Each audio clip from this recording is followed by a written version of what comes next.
Boa tarde, pessoal. Meu nome é Vitória, eu sou a professora que vai dar a aula sobre legislação. Eu sou enfermeira, sou formada pela Universidade Federal de Mato Grosso do Sul e hoje a gente vai falar um pouquinho sobre ética, sobre moral. Vamos conversar um pouco sobre isso. Bom, então, ética e moral. Qual é a principal diferença entre ética e moral?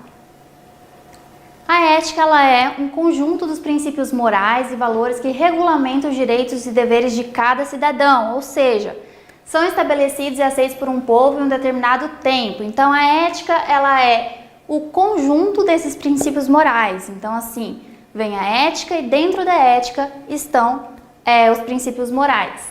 Todas as profissões devidamente regulamentadas possuem um código de deontologia que normatiza os deveres e obrigações das profissões, ou seja, todas as profissões que estão regulamentadas, elas vão ter esse código de ética. A ética ela busca então o quê? Ela busca normatizar os deveres do profissional e orientá-lo sobre o que deve ou não ser feito. As profissões elas possuem esse código de ética próprio, ou seja, então cada profissão voltada para a área da saúde tem esse código de ética e ele mapeia todos os direitos, deveres e proibições que podem se exercer naquela profissão. Valores morais e não morais. Os valores morais eles são juízos construídos socialmente, fundamentados na ideia do bem, do que é certo ou do que é errado. Ou seja, são ideias que são construídas num todo, numa comunidade. O conjunto desses juízos ele é chamado de moral, um conceito comum aos indivíduos de um determinado grupo que orienta seus sentimentos e ações. Os valores morais, então, o que é? Eles representam o quê? Uma sociedade que compreende sendo correto num período histórico, ou seja, então os valores morais eles vêm sendo construídos em todo um período histórico. Então, o que é certo e o que é errado.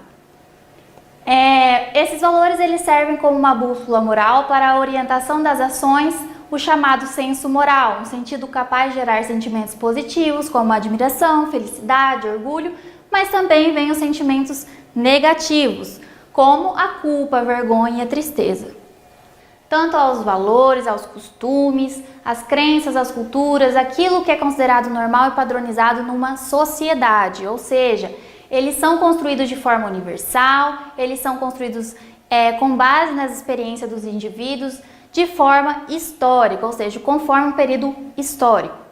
A transmissão desse conhecimento está relacionada ao processo de sociabilização e são essas regras ou não que normatizam a convivência. Então, ou seja, esses valores morais, resumindo, são o certo e o errado, que são construídos através de um período histórico na sociedade. Então, a ética. A ética, ela engloba o respeito, a igualdade, os valores, os direitos e dentro da ética estão esses valores morais.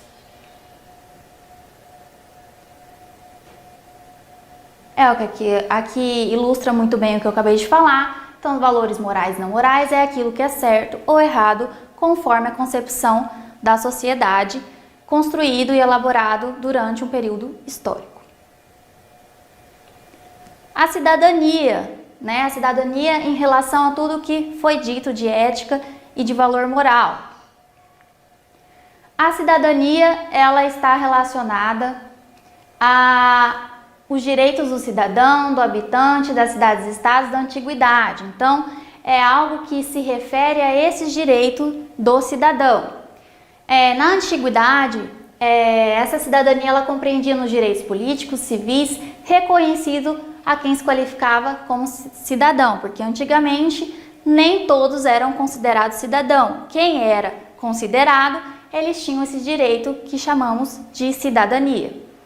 A instauração da cidadania moderna dá-se a partir das lutas populares, em especial revoluções burguesas que culminam com a Declaração dos Direitos Humanos. Ou seja, a partir dessa evolução, teve-se essa instauração da cidadania moderna que culminou na Declaração dos Direitos Humanos. que conhecemos hoje como a Declaração Universal dos Direitos Humanos. E essa Declaração Universal ela tem um objetivo. Qual seria esse objetivo? Esse objetivo é de garantir a todos a liberdade, a justiça e a paz no mundo. E essa declaração ela afirma que todos os seres humanos nascem livres e iguais em dignidade e direitos. Então essa cidadania ela veio para igualitar todos no mesmo nível. E isso traz para a gente que todos têm a liberdade, que todos têm a justiça e a paz. O cidadão, então. O cidadão é aquele que, em uma comunidade, goza não só de direitos civis, ele detém das tradições liberais, direitos políticos, eles também têm os direitos sociais, que é de trabalho, educação, moradia, saúde, benefícios sociais, em épocas de particular vulnerabilidade. Assim, a cidadania ela se refere também a esse tipo de direitos sociais, cuja proteção era garantida pelo Estado Social de Direito, ou seja, o cidadão ele tem todos esses direitos que foi abordado, direitos sociais, os direitos políticos. Então, hoje em dia, isso se caracteriza como cidadão. Logo, quem é cidadão também tem a sua cidadania, que são os seus direitos. Vamos falar agora sobre a ética voltada realmente, especificamente para a área da saúde. O cuidar na saúde relaciona-se à execução da técnica, ou seja, você aprende como faz um procedimento. Porém, diz respeito a sensibilizar-se com o sujeito assistido e ter empatia pelo ato de cuidar, ou seja, eu preciso saber a técnica, porém eu preciso ter a empatia, eu preciso me sensibilizar com o outro.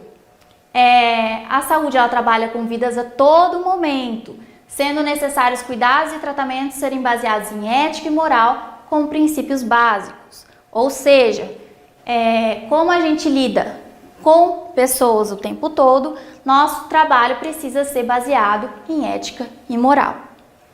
A literatura pressupõe um código moral único, em que o bem e o mal e o caminho estão a seguir previamente estabelecidos. Ou seja, na literatura ela traz que toda profissão ela tem um código moral único e esse código moral ele vai trazer o que é certo e errado dentro daquela profissão. Essa ética ela é marcada pelo respeito por múltiplos códigos morais próprios a cada pessoa e esse bem e mal é relativo a cada situação, é o que foi dito. Porém, dentro dessa área da saúde, nós trabalhamos com os conflitos intra e interpessoais, né? Nós temos bastante casos de conflitos intra e interpessoais na área da saúde.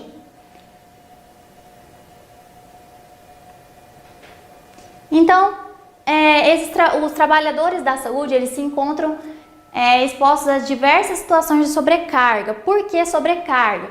Porque tem um alto número de atendimento em relação à capacidade dos serviços, bem como situações de grande tensão. Então, dentro da área da saúde, a gente lida com tensões, com situações que precisam de grandes decisões. Então, essas situações podem gerar conflito entre a equipe.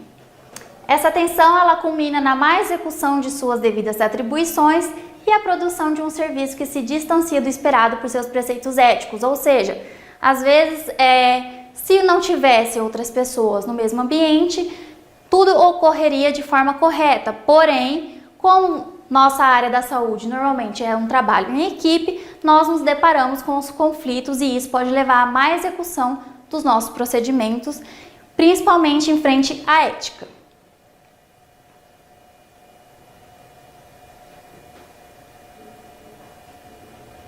A situação de conflito ela surge quando as pessoas se colocam em posições antagônicas, ou seja, o conflito ele surge quando a minha ideia é diferente do outro. A partir dessas divergências de percepção e de ideias, sendo essas inevitáveis e necessárias à vida do grupo, da vida do coletivo. Assim, os conflitos organizacionais têm um caráter positivo quando são utilizados de fatores desencadeantes de mudanças pessoais, grupais e organizacionais, ou seja, O conflito ele pode ser sim benéfico para a equipe quando o gestor dessa equipe sabe administrar os conflitos, porque ele pode ser muito bom para a mudança pessoal e para a mudança do grupo, da coletividade, pode trazer os benefícios. Porém, quando esses conflitos eles não forem conduzidos corretamente, eles podem interferir de forma negativa na motivação dos trabalhadores, ou seja, quando se tem muito conflito dentro de uma equipe, pode ser que os trabalhadores comecem a ser desmotivados. Então, tudo depende da questão da gestão, de administração dos conflitos intra- e interpessoais na área da saúde. E aqui a gente traz um pouquinho das estratégias para conduzir esses conflitos no ambiente do trabalho. Bom, pode ser então uma estratégia que muitos utilizam, a confrontação, tentativa de resolver problemas por meio de uma abordagem frontal entre as partes envolvidas. Senta-se com as partes e conversam de forma a confrontar o que estão pensando, as suas ideias que são antagônicas. O abrandamento também pode ser usado como estratégia, que ela enfatiza os interesses comuns, procurando minimizar a diferença entre os membros conflitantes. Ou seja, você vai ver qual dos interesses tem todos em comum. Também temos a negociação, que se caracteriza como cada uma das partes abre mão de alguma coisa, conciliando a diferença entre as partes envolvidas, porque então nós vamos buscar o senso comum, o interesse comum da equipe. Aqui também traz o evitar o conflito, é quando o gerente, o gestor, ele procura constituir equipes com maior afinidade de pontos de vista e objetivos, evita polêmica, enfim, e manipula as condições organizacionais e emocionais. Ou seja, quando o gestor ele tem a ideia de, bom, vou juntar pessoas com o mesmo objetivo, com o mesmo meta e com o mesmo ponto de vista, a fim de evitar esses conflitos inter e intrapessoais. Também temos a estratégia de retirada, que é quando o gestor ele demora para responder uma questão, esquece do problema ou deixa que se resolva por si, que evita o conflito ao invés de enfrentá-lo. E temos também o peso da autoridade, que muitas vezes a gente vê dentro do ambiente de trabalho, que a última palavra decisória é dada por uma autoridade competente e não é algo discutido coletivamente. E aqui a gente traz um pouquinho da Constituição Federal de 88. A Constituição Federal de 88, ela traz um pouco sobre a saúde pública. No artigo 198 da Constituição Federal, aborda sobre as ações e serviços públicos de saúde que integram uma rede regionalizada e hierarquizada e constituem um sistema único organizado de acordo com as seguintes diretrizes, ou seja, traz uma parte de serviço público de saúde sendo organizado e com hierarquias. E ela traz as seguintes diretrizes. A primeira é uma descentralização com direção única em cada esfera do governo. Segunda, é um atendimento integral com prioridade para as atividades preventivas, sem prejuízo dos serviços assistenciais.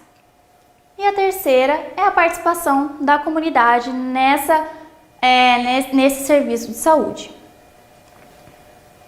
Logo, a gente